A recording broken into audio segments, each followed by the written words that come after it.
Nama dan untuk kegiatan eh, tutoring selanjutnya akan dipimpin oleh saya. Nah, di sini hari ini kan materi kita tuh tentang UX RD dan sebelumnya eh, saya juga udah dapat kisi-kisi ya dari ini kalian. Jadi untuk outline kita hari ini kita akan mempelajari tentang beberapa topik ini. Yang pertama kita ada usability testing. Nah, ini bisa dilihat ya, bentar. Nah, untuk materinya nih, oke. Oh, sebentar. Share screen-nya tidak ini ya.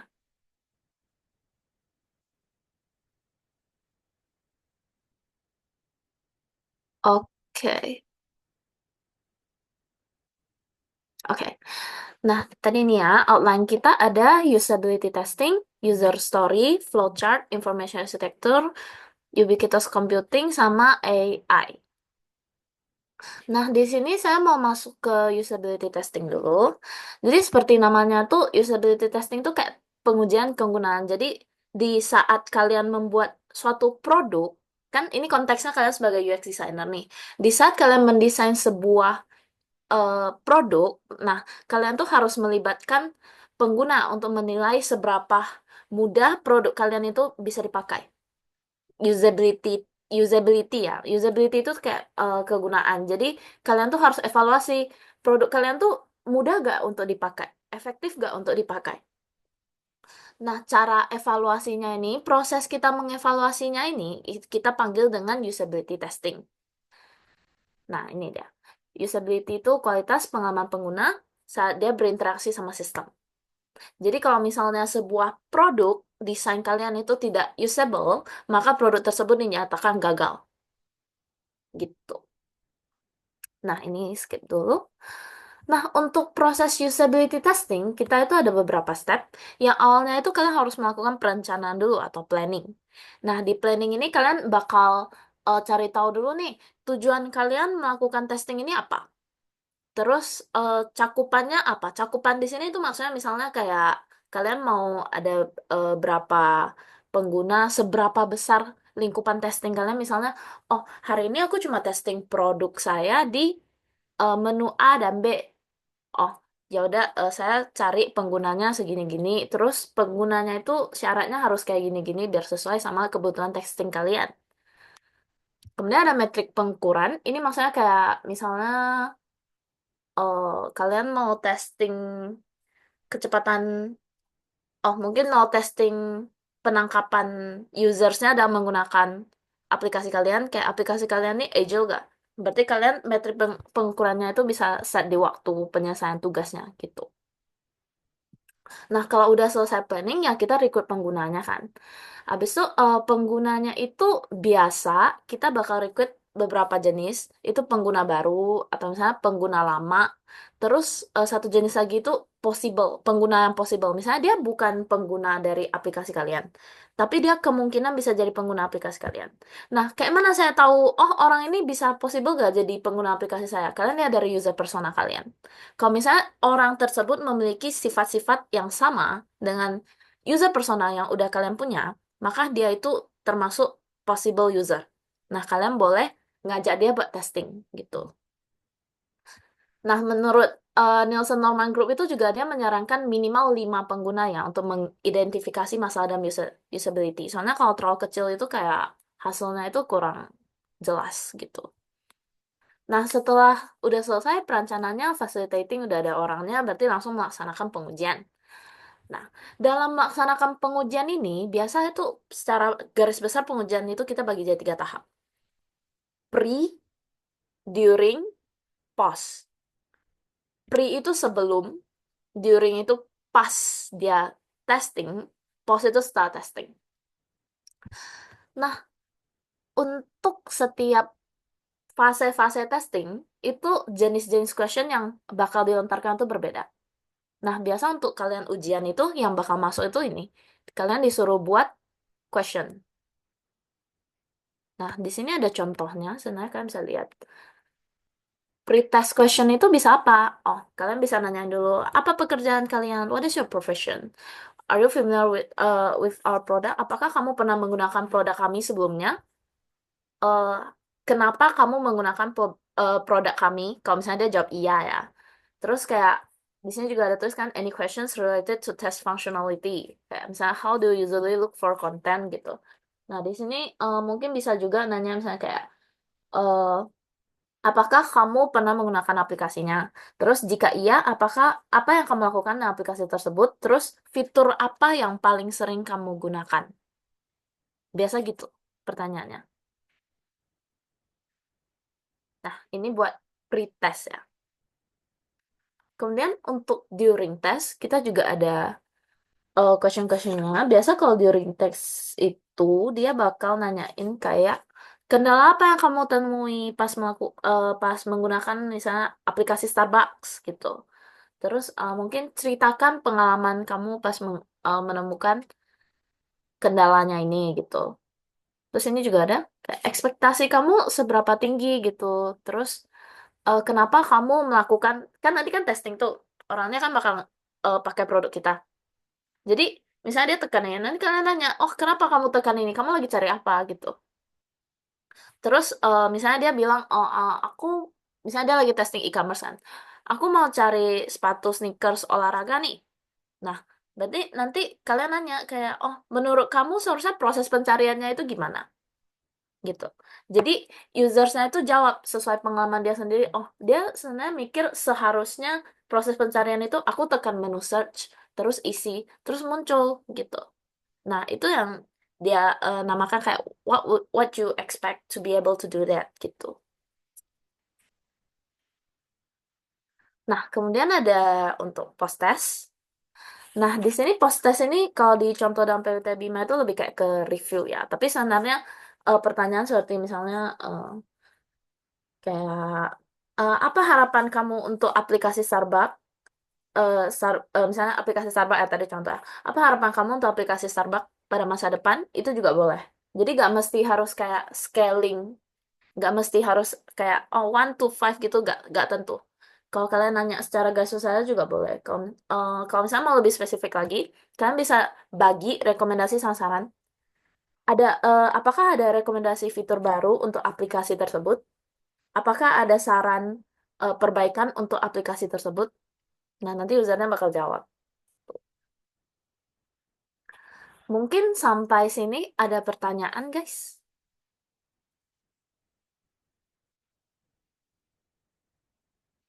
Oke. Karena tidak ada pertanyaan, maka saya lanjut ya. Untuk testing sampai sini dulu, soalnya untuk ujian kalian seharusnya tuh terkait usability testing itu kalian disuruh buat test questionnya.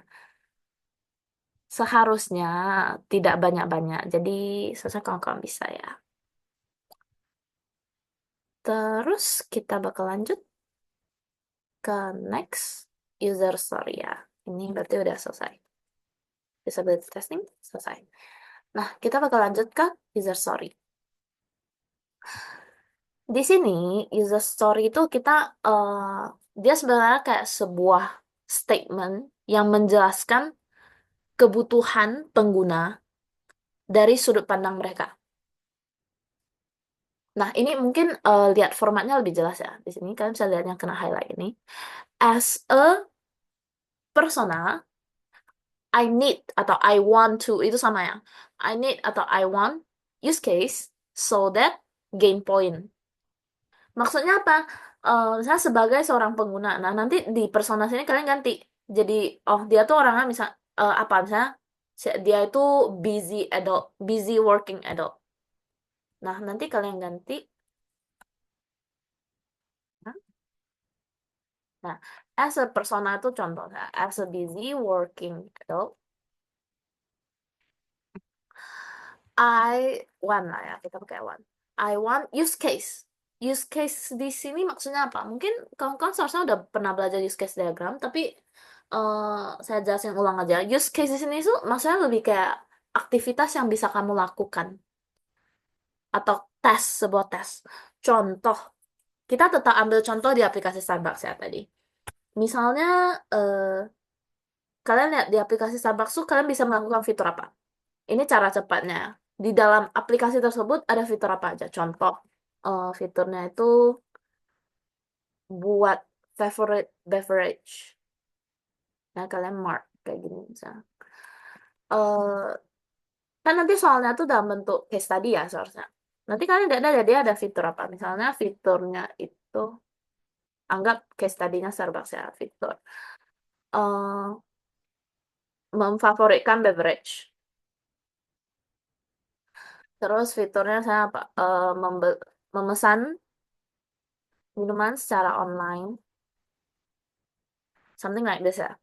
Nah, di sini memfavoritkan beverage-nya itu sebagai sebuah use case. Fiturnya itu adalah satu use case. Use case itu apa yang bisa dilakukan pengguna dalam aplikasi kamu, gitu. Jadi nanti kalian tinggal ganti di sini. I want I want to have sorry bentar ya. Oke. Nah, nih. Kita ambil use case yang memesan ya. Sorry ya. Kita ambil use case memesan minuman secara online.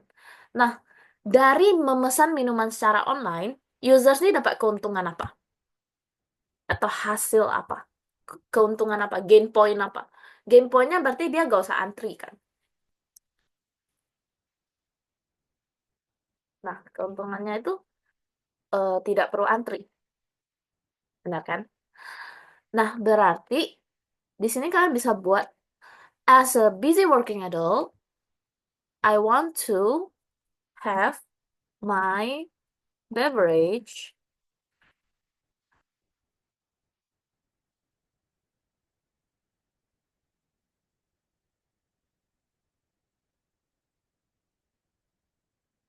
online so that gain point-nya berarti dia tadi gak usah antri. I don't need, it's okay.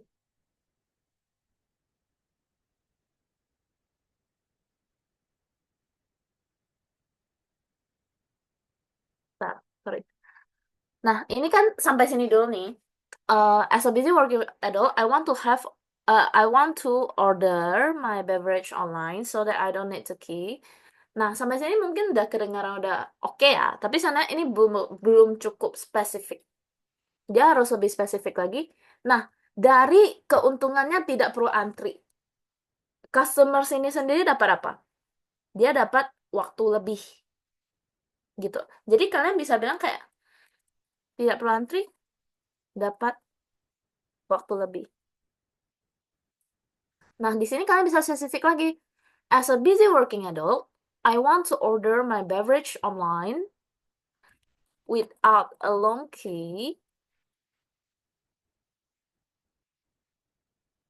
Oke, ini antrian ya, guys. So that I can save my time for another activity. Nah, gini final looks-nya untuk user story. Ini contohnya. Nah, sini ada contoh lain juga.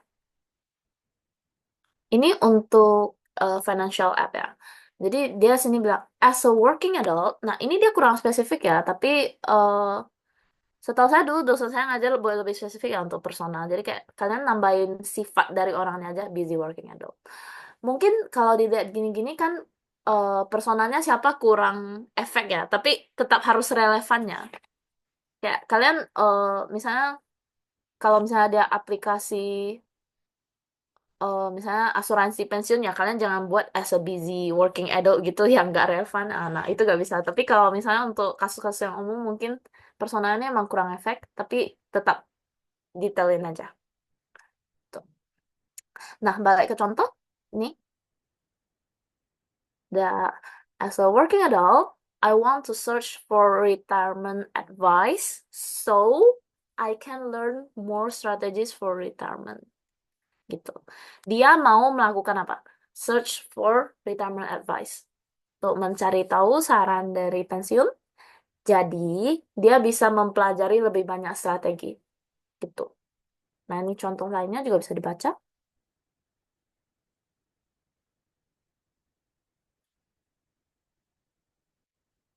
Nah, ini basically sebenarnya kayak nanti di dalam use case ujian itu kan, dalam study case maksudnya, study case ujian itu kan bakal dijelasin kan fitur-fiturnya. Misalnya nih, contoh aplikasinya tuh bisa mencari advice retirement. Nah, itu langsung kalian ambil aja jadi use case.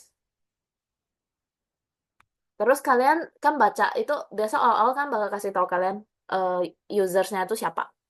Nah, kalian ambil juga. Terus kalian lihat dari fiturnya itu, kalau misalnya pengguna melakukan hal tersebut, dia dapat keuntungan apa? Oh, keuntungannya itu dia bisa belajar terkait strategi lebih banyak. Nah, ini kalian ambil. Udah, tinggal masukin ke dalam template, jadi gitu. Jadi user story saya nggak susah ya guys. Kira-kira kayak gitu sih, cara cepat bikinnya gitu. Nah, mungkin untuk sisanya saya skip aja untuk user story sampai situ dulu. Ada pertanyaan?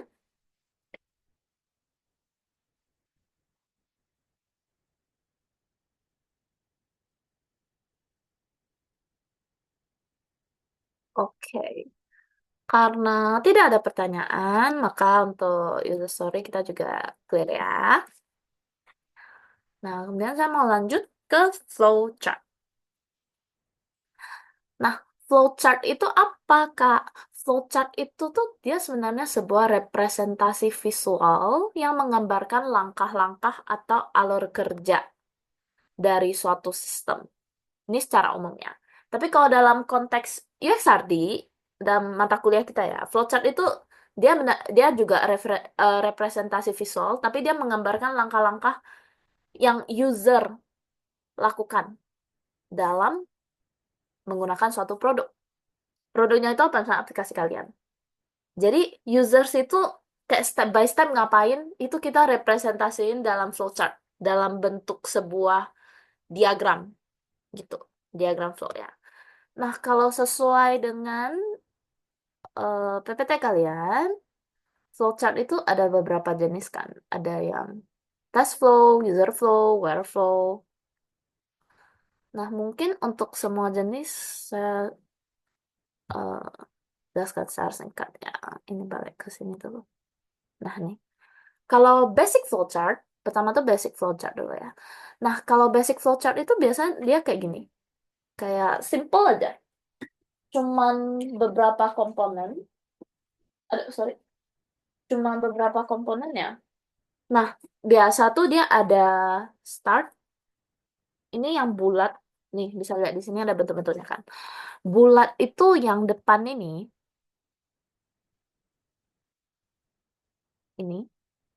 biasa buat start. Nah, di sini di start. Terus dilanjutin sama aktivitas. Ini aktivitas pengguna. Let's say tes saya atau use case tadi. Nah, di sini ada kotak kayak gini, kayak belah ketupat gitu. Itu biasa untuk menandakan decision, keputusan. Jadi kalau misalnya pengguna dalam menggunakan aplikasi kalian menghadapi yang namanya kayak pilihan A atau B, pilih, milih-milih. Nah, kalian representasinya pakai belah ketupat ini. Terus lanjut kan, jadi lanjut ke use case-nya atau aktivitasnya. Sampai terakhir, kalian harus kasih terminal, ini namanya terminalnya, untuk menandakan bahwa proses flow ini sudah udah ending. Nah, terminal ini buat endingnya, gitu. Mungkin, nih ya, sebentar. Contohnya, saya pakai contoh pribadi ya. Sebentar.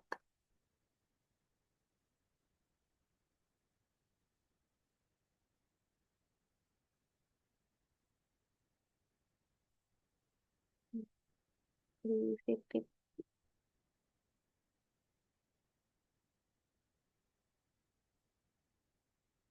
Ini kalau basic flowchart,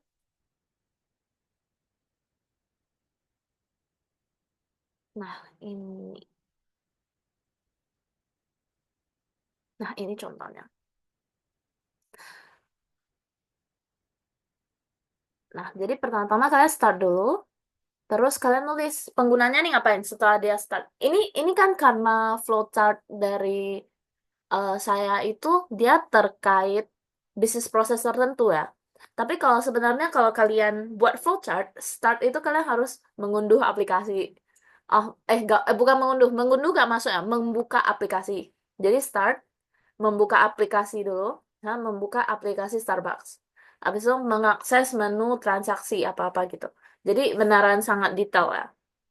Terus ke bawah nih, contohnya ada di sisi kayak, apakah ingin mencatat pemasukan? Kalau iya, ini. Kalau tidak, ini. Nah, untuk DCC itu cuma boleh iya sama tidak. Kita nggak boleh kayak misalnya, oh, apakah ingin mencatat pemasukan? Terus iya. Terus ini kayak maybe gitu. Nggak boleh kayak gitu. Cuma boleh iya sama tidak. Kalau iya, usersnya bakal melakukan apa? Kalau tidak, usersnya bakal melakukan apa? Gitu, harus jelas ya. Nah, ini contohnya tes, tes, tes, and. Gitu. Nah, ini contoh flowchart basic. Ya. Nah, di sini juga mungkin kalian notice ada yang berbeda sama yang diajarkan di binus kalian itu. Di sini ada kotak besar, terus ada nama penjual gitu lah. Itu namanya swimland yang menunjukkan pengguna. Nah, ini kenapa bisa ada swimland, Kak? Karena penggunanya nggak cuma, maksudnya kayak aktornya nggak cuma satu. Di sini kan ada komputer, makanya ini di contohnya ada swimland. Tapi nanti pas kalian ujian itu kalian bisa langsung buat kayak isinya aja gak apa-apa kok. Soalnya kan kalau dalam biasa itu aktornya cuma satu kan pengguna kita kan. Jadi kan langsung buat satu ini aja gak apa-apa. Gak usah ada kotak-kotaknya yang di luar ini aktor nih gak usah.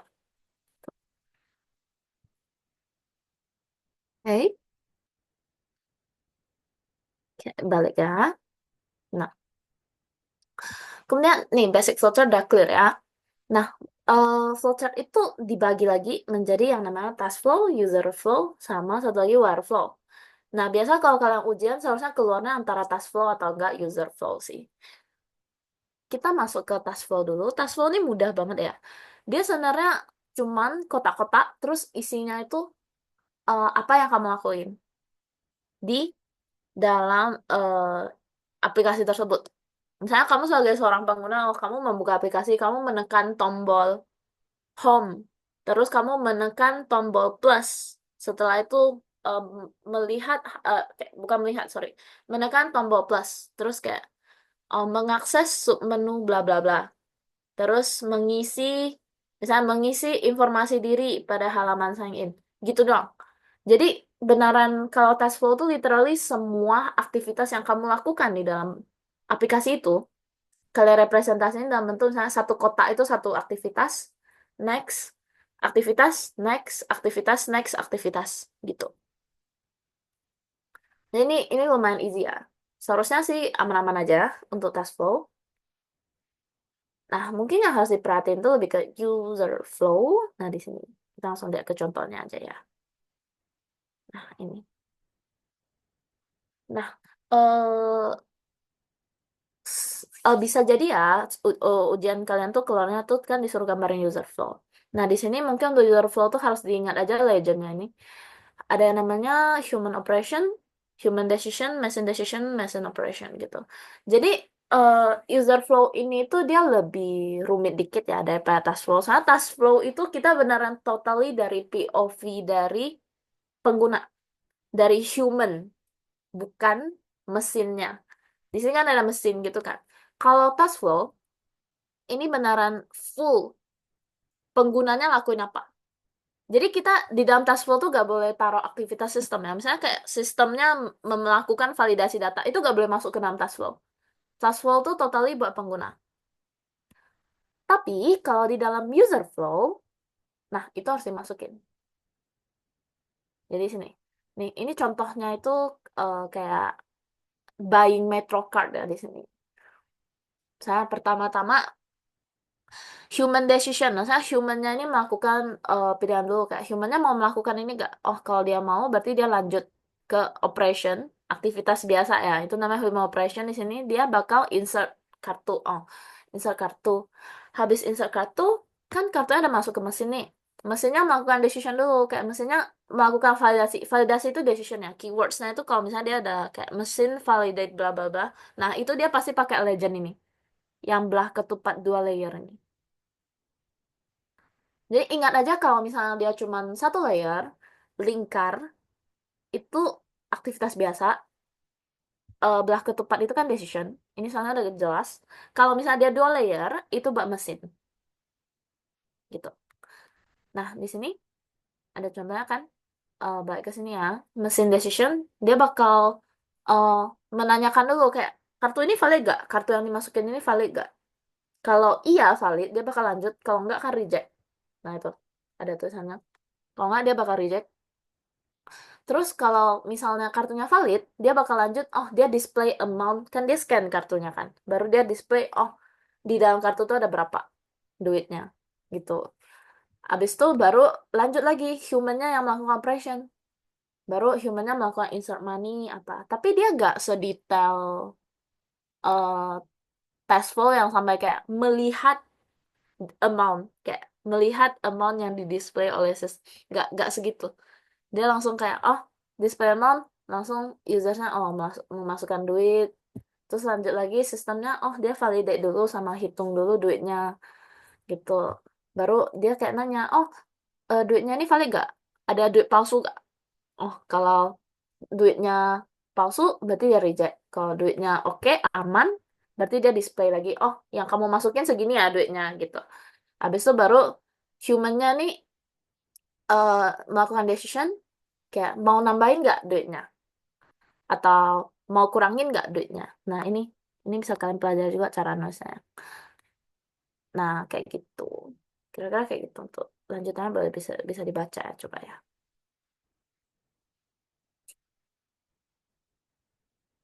Gitu. Jadi dia gak ada terminal start, gak ada terminal end. Untuk task flow tadi juga gak ada ya terminal start sama end. Itu langsung peta-peta semua kalau task flow. Kalau ini juga langsung dimulai dari kalian mau mulai dari decision atau mulai dari lingkaran apa langsung itu juga boleh. Tapi biasa ya user flow itu first stepnya ini itu pasti human, nggak boleh sistem gitu, nggak boleh mesin gitu. Mungkin sampai sini ada pertanyaan?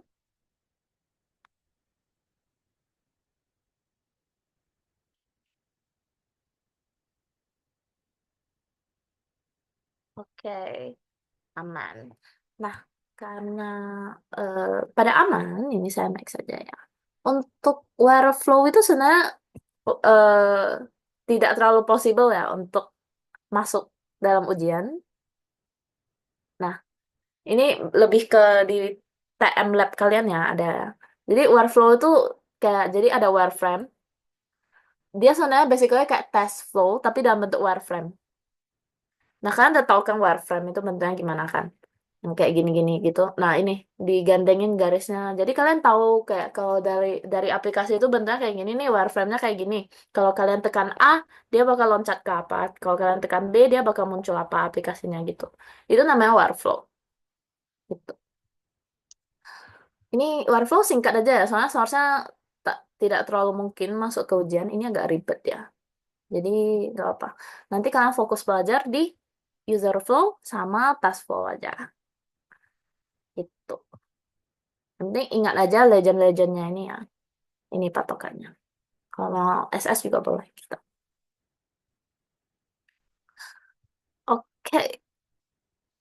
Nah, user flow udah clear. Nih, saya lanjut. Flowchart clear ya. Kita masuk ke information architecture. Nah, information architecture ini lebih ke sebuah konsep ya. Jadi, information architecture tuh dia lebih kayak, sebentar, aku lupa ganti share screen. Ya, ini. Sorry ya guys. Nah, ini. Ke information architecture. Dia tuh kayak prinsip desain. Jadi arsitektur tuh mungkin kita balik ke satu kata dulu ya. Informationnya itu ada tau kan? Arsitektur itu kayak struktur. Jadi information arsitektur tuh basically kayak informasinya kalian mau disusun dalam struktur apa biar orang lebih mudah mengerti sama informasi kamu gitu. Kira-kira paham nggak? Kayak misalnya kalian punya informasi A, B, C, D. Misalnya kayak kalian ada banyak baju nih. Ada t-shirts, ada sweater, ada mungkin jaket gitu ya. Nah, itu kan informasi semua tuh. Kalian mau susun dalam bentuk apa biar kalau orang lihat langsung, oh kayak, oh ini baju-bajuan. Oh berarti kalian kategorisasi kan? Misalnya t-shirt itu untuk summer, apa jaket itu untuk winter, sweater itu untuk winter gitu. Nah, bentuk-bentuk dari dalam kategori A ada informasi A, B, C, D, itu yang namanya information architecture. Jadi informasi kalian itu disusun dalam struktur tertentu biar orang yang baca kayak oh gitu, langsung nangkep gitu. Nah, itu information architecture. Nah, di sini kita information architecture tuh ada beberapa struktur ya. Nah, ini. Jadi ada beberapa pendekatan namanya top down sama bottom up. Top up, bentar ya. Top down sama bottom up. Nah, nih bisa dibaca itu top down itu dia kayak eh, kalian memahami kebutuhan bisnis sama pengguna dulu sebelum menyusun informasinya. Jadi biasa kalian bakal membuat yang namanya user scenario dulu. Mungkin udah belajar ya sebelumnya user scenario tuh dia tuh kayak kalian kayak imagine kalian ada sebuah user namanya misalnya namanya Novelina. Oh, Novelina ini kalau buka aplikasi ini dia melakukan apa aja? Dia buat dalam skenario gitu. Kayak misalnya, pada siang ini Novelina ingin memesan minuman gitu, haus, jadi dia membuka aplikasi Starbucks terus melakukan apa-apa. Nah, itu namanya user skenario. Jadi kalau misalnya kalian membuat IA dengan pendekatan top down, biasa kalian bakal buat user skenario dulu. Itu sifatnya. Jadi kalian udah tahu dulu kayak pengguna kalian sama bisnis kalian, yang penting user kalian tuh dia minta apa, baru kalian buat. Nah, misalnya dalam e-commerce ini, misalnya kategori utamanya itu pakaian pria, pakaian wanita, sepatu. Terus subkategorinya jaket, celana, sneakers. Baru pada halaman produknya, baru kalian taruh deskripsi harga ulasan yang user sama. Nah, gitu. Ini saya namanya, ini udah namanya information architecture ya. Jadi, informasi kalian itu arsitekturnya terdiri dari kategori utama dulu, subkategori, gitu. Kira-kira kayak gitu. Sama produknya sendiri gitu ya. Terus selain approach top down, kita ada approach bottom up lagi, yang dimana itu pendekatan itu lebih berfokus pada gimana usersnya mencari informasi dalam sistem tersebut, baru menyusun struktur berdasarkan pola akses pengguna. Keywordsnya pola akses pengguna ya. Yang tadi itu keywordsnya kan lebih ke user need kan. Nah, yang ini keywordnya tuh pola akses pengguna. Jadi kalian lihat kayak pencarian, misalnya pencarian pengguna menunjukkan bahwa banyak orang yang mengetik sneakers naik kebanding sepatu olahraga. Ya udah berarti kategori di dalam aplikasi kita itu kita buat spesifik sesuai dengan kebiasaan searching mereka gitu. Jadi kalian ganti jadi sneakers gitu instead of sepatu olahraga biar usersnya ketemu gitu. Terus ada hybrid juga, ya seperti namanya hybrid ya itu sebenarnya lebih ke mix dari antara dua itu. Nah ini komponen dalam IA nih sebenarnya sekedar tahu aja sudah cukup. Mungkin bisa baca-baca slide lagi ya. Nah di sini lebih ke visualisasi ini. Information architecture tuh biasanya divisualisasikan dalam bentuk wireframe atau enggak sitemap ya. Nah, di sini kita ada contoh sitemapnya itu. Dia kayak nih, misalnya beranda, terus di beranda itu, ini stepnya rusak ya. Di beranda tuh ada kategori produk. Nah, kategori produk tuh ada pakaian pria, baru di pakaian pria ini ada misalnya jaket, celana. Nah, untuk pakaian wanita, nah ini misalnya kategori produknya pakaian pria, pakaian wanita gitu. Habis itu ada keranjang belanja sama akun pengguna gitu. Nah, lebih ke kayak gini ya. Sitemap tuh easy sih. Jadi lebih ke kayak dalam aplikasi kalian ada apa, kalian urutin dari yang paling besar, mengecil, mengecil, mengecil gitu. Seperti contoh kayak gini. Nah, kemudian ada wireframe. Wireframe tuh kalian udah tahu ya, seperti contoh yang tadi di Wireflow itu, wireframe tuh kayak misalnya kerangka aplikasi kalian tuh terdiri dari apa aja gitu. Nah, itu merupakan bentuk visualisasi dari information architecture gitu ya. Nah, jadi mungkin informasi arsitektur itu dia kan elemen penting ya dalam desain UX. Nah, sebenarnya fungsinya buat apa, Kak? Nah, fungsinya itu untuk memastikan kalau users itu dapat menemukan dan memahami informasi yang mau kamu sampaikan dengan mudah. Jadi, nggak bakal muncul kondisi seperti kayak, misalnya saya sebagai user di dalam aplikasi e-commerce kamu, saya mau cari sepatu olahraga. Nggak ketemu-ketemu. Nah, itu berarti information architecture kamu bermasalah, jadi orang nangkapnya juga bermasalah gitu loh. Jadi dia mikir, eh, contoh, saya mau mau melakukan searching. Searching itu kan pasti kita tekan, users tuh biasanya tekan tombol yang kayak loop gitu kan. Tapi di aplikasi kamu, searching itu pakai tombol misalnya bintang atau apa gitu. Jadi user nggak ketemu. Nah, itu berarti information architecture kamu harus perlu di restructure lagi. Gitu contohnya. Kayak konsepnya kayak gitu. Gitu ya. Nah, nih ada terus juga mengurangi tingkat frustasi ya. Nah, kayak gitu untuk information architecture. Mungkin sampai sini ada pertanyaan?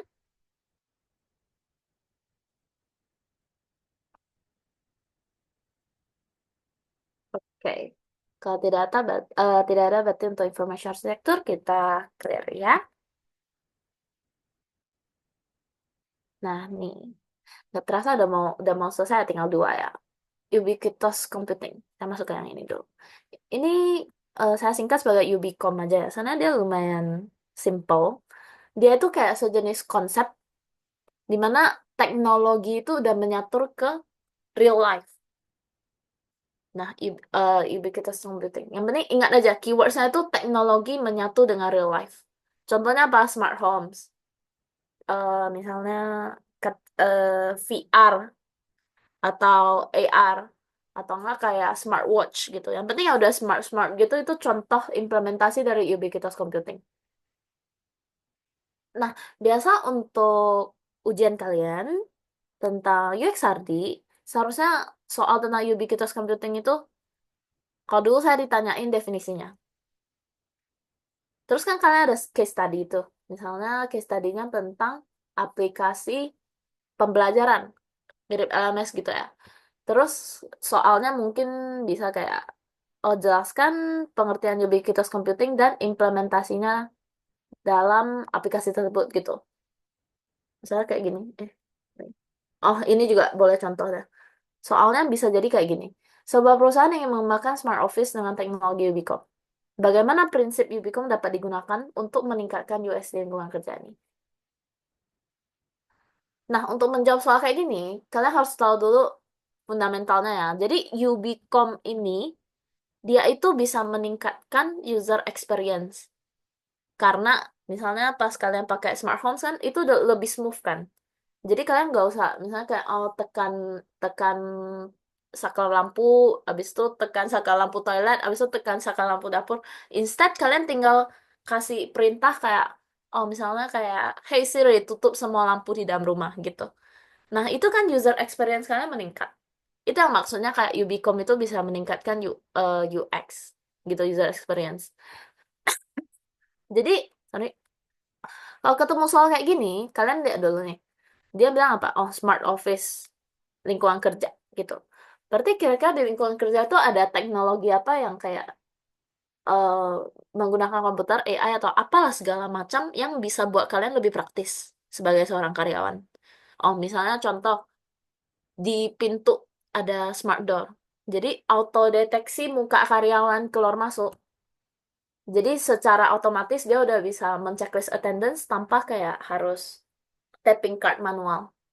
Nah, itu contoh penerapan prinsip Ubicom untuk meningkatkan user experience dalam lingkungan kerja. Gitu. Nah, itu contohnya. Jadi nanti kalau pas ujian tuh saya studi kasus kalian, balik ya kita studi kasus kalian tentang aplikasi belajar gitu. Nah, dia bakal nanya kayak, oh, Ubicom itu apa kan? Jelasin dulu Ubicom itu apa. Habis itu, dia pasti bakal nanya kayak, oh, bagaimana prinsip Ubicom itu dapat digunakan untuk meningkatkan UX dalam aplikasi kalian. Nah, kalian harus lihat aplikasi itu ada fitur-fitur apa dulu. Contoh, misalnya dia ada fitur, ini kan aplikasi belajar ya, misalnya membuat courses gitu ya. Nah, membuat courses. Nah, membuat courses tuh kan dia kan bisa ada custom. Custom misalnya kayak oh mau berapa jam, mau pelajarannya tentang apa gitu. Nah, di situ kalian bisa leverage memanfaatkan prinsip Ubicom ini di mana eh, penggunanya itu bisa melakukan kayak personalisasi tapi auto gitu loh. Jadi aplikasinya ini bakal auto sesuai dengan misalnya profil dari kamu, profil dari aplikasi yang udah kamu input itu dia bisa langsung kayak suggest, oh cocoknya buat course dengan mata kuliah ini, waktunya segini itu cocok buat kamu gitu. Jadi usernya nggak usah isi sendiri kayak 15 menit atau 10 menit ya, 5 menit atau berapa menit ya gitu. Kira-kira gitu sih tentang Ubicom. Lebih ke logik lah gitu. Yang penting kalian tahu prinsipnya itu Ubicom itu apa. Tadi keywordsnya berarti teknologi menyatu dengan real life ya. Nah, yang penting kalian tahu prinsip fundamentalnya kayak gitu. Contohnya itu misalnya kayak perangkat rumah tangga yang automatics, terus smartwatch, kacamata VR, dan lain-lain. Tuh. Kira-kira untuk ubiquitous computing gitu aja sih. Mungkin ada pertanyaan?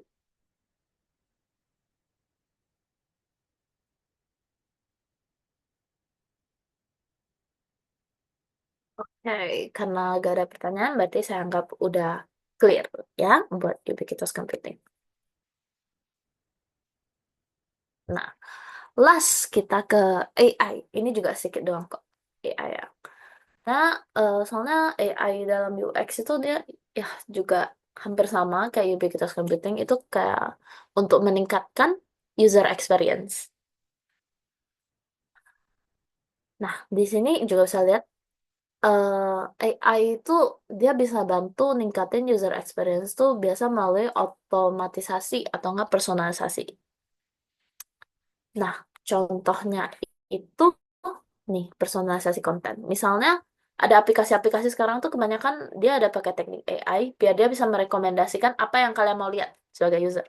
Jadi dia ada data kalian itu kan AI nih, dia predictive analysis dulu nih. Kira-kira kayaknya users ini mau beli tas deh. Ini contoh e-commerce ya. Kayaknya users ini mau beli tas deh. Ya udah, dia munculin semua shortcut produk cart tas biar kamu lihat. Goda kamu buat beli gitu lah. Nah, itu salah satu contohnya. Tapi kamu dari sisi kamu sebagai seorang users, nah kamu buka aplikasi, barang yang kamu lihat itu barang yang kamu tertarik semua. Nah, itu user experience kamu meningkat. Kebanding misalnya contoh e-commerce lagi ya.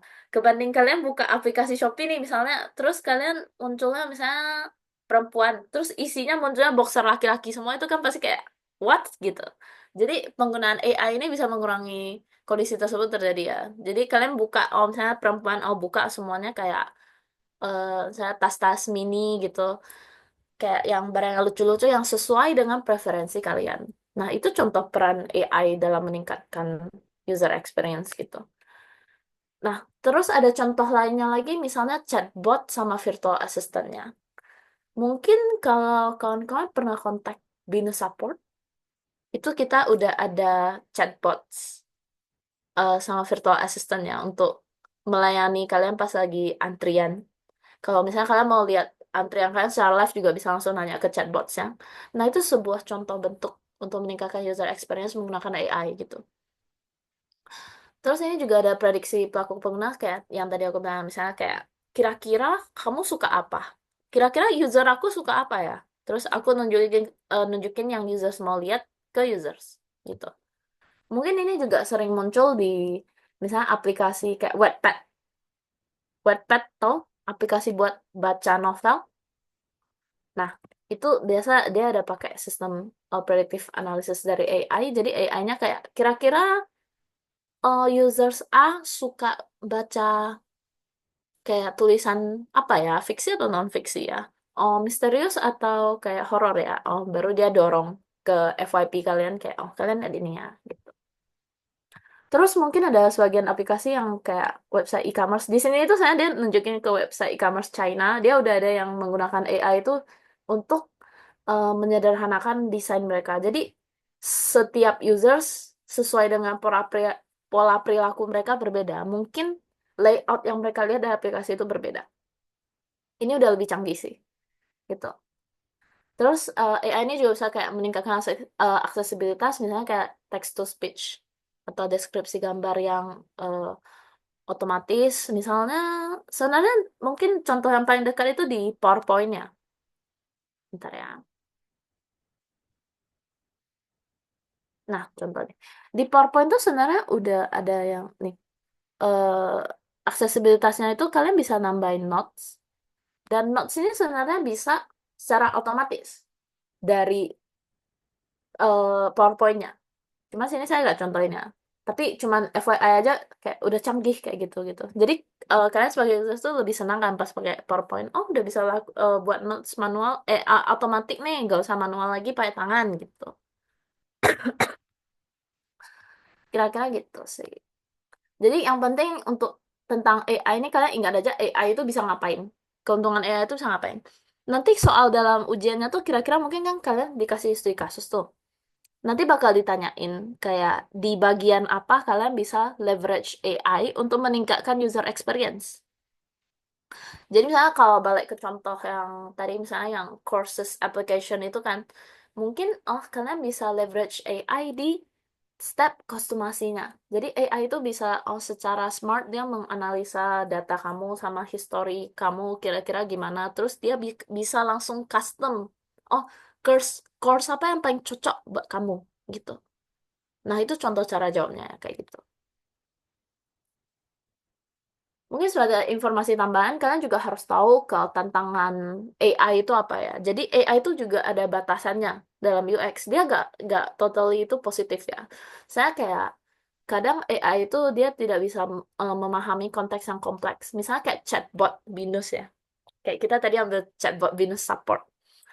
Chatbotnya itu cuma bisa melakukan atau menjawab perintah tertentu. Kalau kalian kasih perintah di luar yang chatbotnya bisa jawab, dia bakal jawab, oh, oh, mohon maaf, COYD belum dapat menjawab pertanyaan tersebut, gitu. Jadi cuma bisa menjawab exact specific question ya. Ya itu karena tingkat teknologi juga sih. Sekarang emang udah ada AI yang bisa jawab kayak smart reply ya, tapi jarang dipakai dalam aplikasi. Misalnya kayak model GPT gitu, dia kan bisa jawab pinter ya, tapi jarang itu dipakai dalam aplikasi karena berat banget gitu model-model AI kayak gitu yang udah kayak smart big AI gitu biasa kalau dalam aplikasi itu kayak yang udah di preset spesifik gitu kayak Bino Support tadi ya AI-nya cuma bisa melakukan perintah-perintah tertentu sama merespon hal-hal tertentu gitu terus kemudian tuh kurangnya transparansi itu kayak black box jadi pengguna itu bisa tidak tahu kayak AI-nya ngambil keputusannya tuh dari mana gitu jadi ada trust issue di sana. Misalnya kayak eh, dalam contoh aplikasi tadi yang course itu ya. eh, Contoh misalnya AI-nya suggest kamu ambil course history terus 30 menit. Tapi dia nggak kasih tahu kayak ini muncul dari mana. Kan biasanya misalnya kita kasih tahu kayak berdasarkan analisa atas history sama profil kamu, kamu cocoknya ini. Kalau kalau kamu nggak bilang kayak ini usersnya pas lagi customize tiba-tiba muncul kayak AI recommendation history 30 menit pasti usernya kayak kok tiba-tiba rekomendasi saya course ini gitu jadi biasa kalau misalnya pakai AI itu bakal ditulis kayak oh according to your blah blah blah kita rekomendasi kayak gini nah terus selanjutnya itu tantangannya mungkin kayak over personalization ini mungkin kawan-kawan sebenarnya sering ketemu dalam real life tapi kurang kurang sadar aja ya. Misal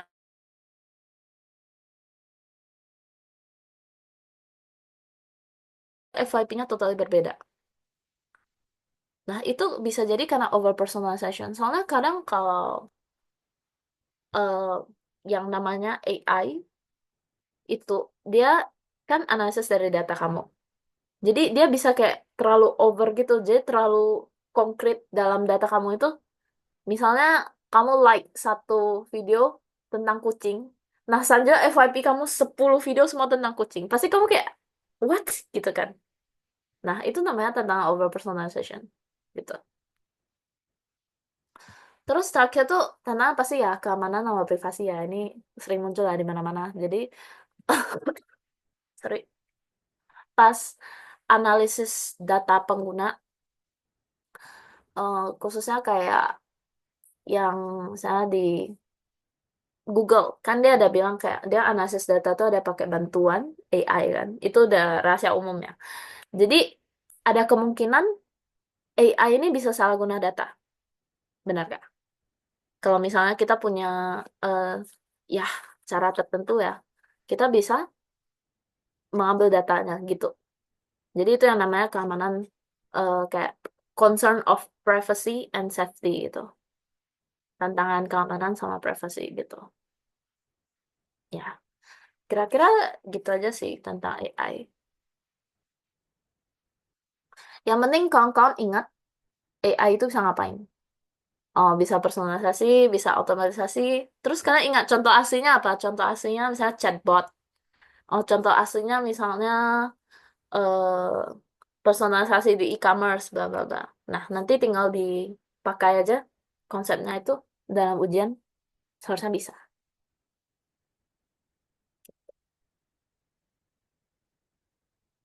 Nah, mungkin sampai sini ada pertanyaan terkait AI.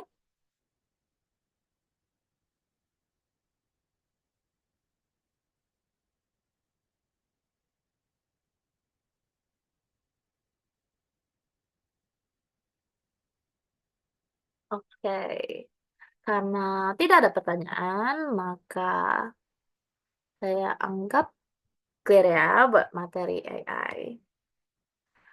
Nah, sampai sini untuk outline kita hari ini semua sudah selesai kita pelajari ya. Mungkin ada sisa waktu kalau kawan-kawan ada pertanyaan lain yang secara umum boleh ditanyakan atau tentang materi-materi tadi juga boleh ditanyakan.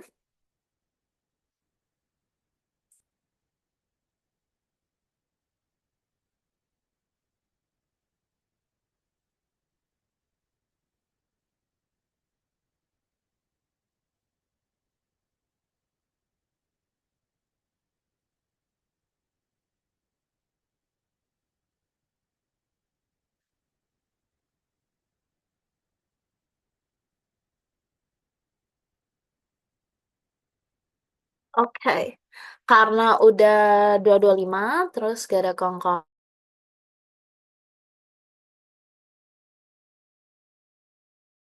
respon sih UTS User Experience Research and Design BSLC kita hari ini udah cukup jelas.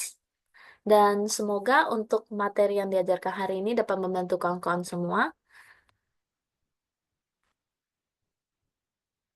Iya, em, mungkin sebelum, sorry,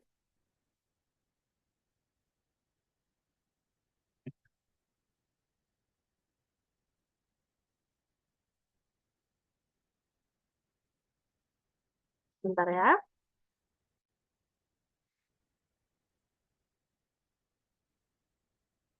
Oke, semoga materi yang kita pelajari hari ini itu sudah dapat membantu kawan-kawan pas UTS ya juga. Semoga kawan-kawan semua mendapatkan nilai yang bagus dalam UTS.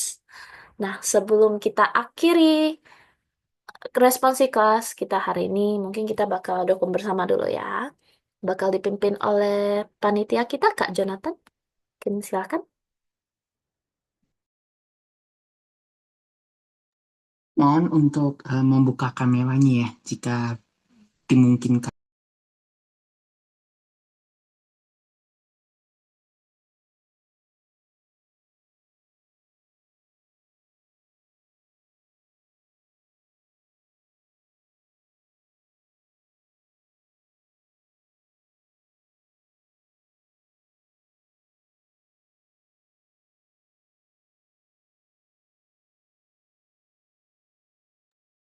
Untuk sesi dokumentasi sudah selesai ya.